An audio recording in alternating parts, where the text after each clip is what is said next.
The problem with conceiving of evil as something external to us is that we inevitably end up fighting it. And the idea is that it's impossible to then ever solve that problem. You will never finish that war. It's a war that one can never win. And actually, to explain that, we have to go back to. We have to be very careful with this topic because, and do justice to it, because it's quite it's not complicated, but it's quite paradoxical.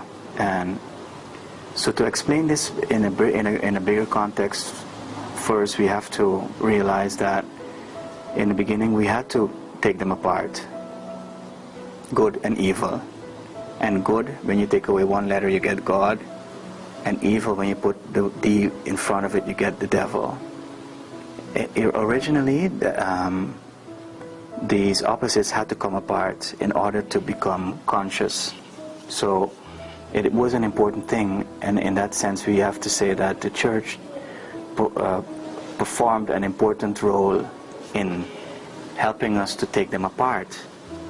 Before the opposites come apart, there is wholeness, but there is still no consciousness. So, to do justice to this, we have to say that the church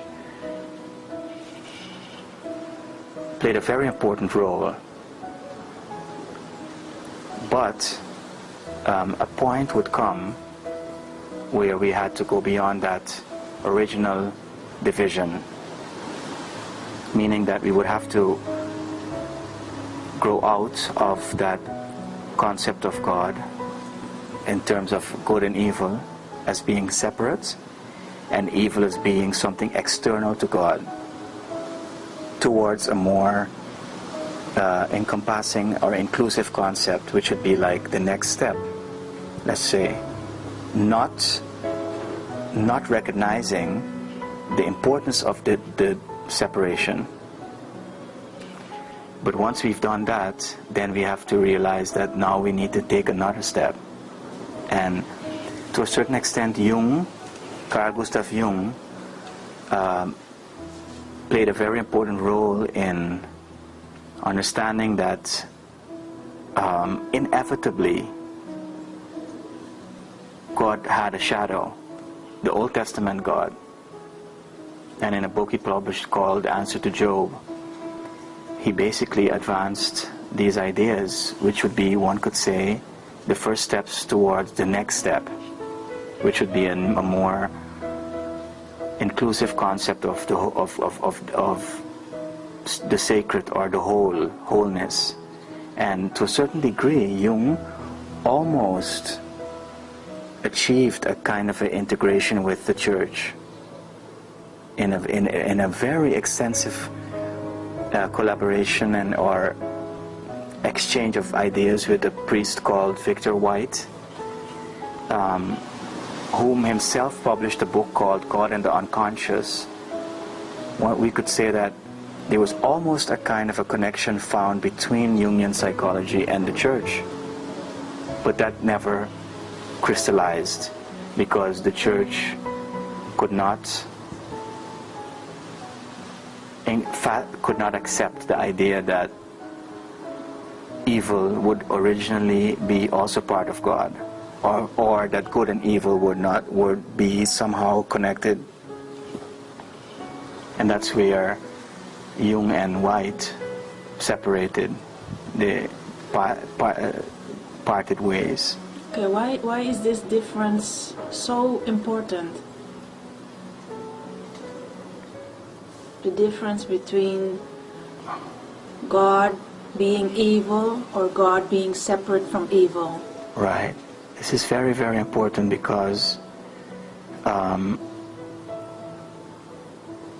originally we're talking about the original oneness and singularity or wholeness that came apart in order to create consciousness. And so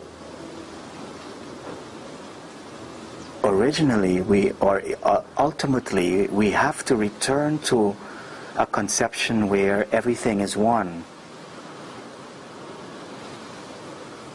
not violating the idea that a separation was necessary in order to create a sense of discrimination and identity and consciousness. But this is very important because it's to ultimately conceive of evil as something separate to God, to good, would be a fundamental dualism that is not possible. If the original principle is one of wholeness and oneness, you see, so we need to, accepting that a division was necessary, we need to go beyond the idea that evil and good are in some way ultimate principles. Good is not good enough.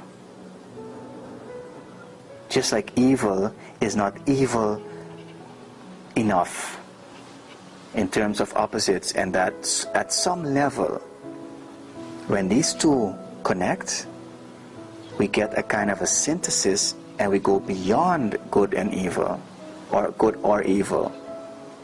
Are you saying evil does not exist? What we're saying is that evil is the product of a separation from good. And we're saying that when those two opposites were to reconnect, we would get a higher good, or a higher principle beyond good and evil, which would be the paradox, which would be something that is both, but neither in their extremeness. You see, and the problem with evil and good is that the more these two come apart, the more extreme they become, and the more they come closer to each other, the more either loses its edges, so to speak, and you would not have. So the idea would be that towards a union of the opposites, either opposite would change. The closer they get, the more evil would be not evil anymore, and good would be not good anymore, and you would find a kind of a third principle, which would be wholeness, completeness, and that paradox would be the ultimate principle of deity. We wouldn't call that either God anymore or evil, the devil. But you understand, there's a lot of confusion, that people would get so much obsessed with the shadow that they're going to say that the shadow is good, or going very much into evil. Ultimately, that is good. You have a word for it. You call it anima obsessed. Exactly. One of the great dangers in conceiving of a fundamental unity underlying opposites, no matter what opposites, is that people can fall into what we call a kind of a shadow possession.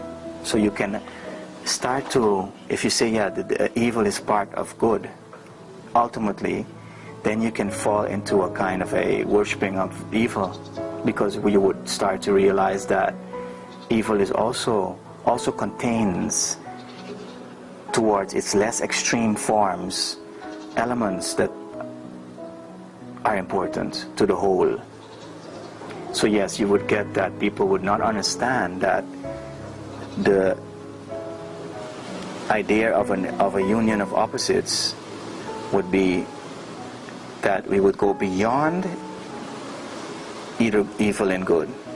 The integration, the accepting that evil is part of this ultimate principle or of the paradox, would mean that you go beyond evil. You wouldn't be worshipping evil. You wouldn't be wanting to accept.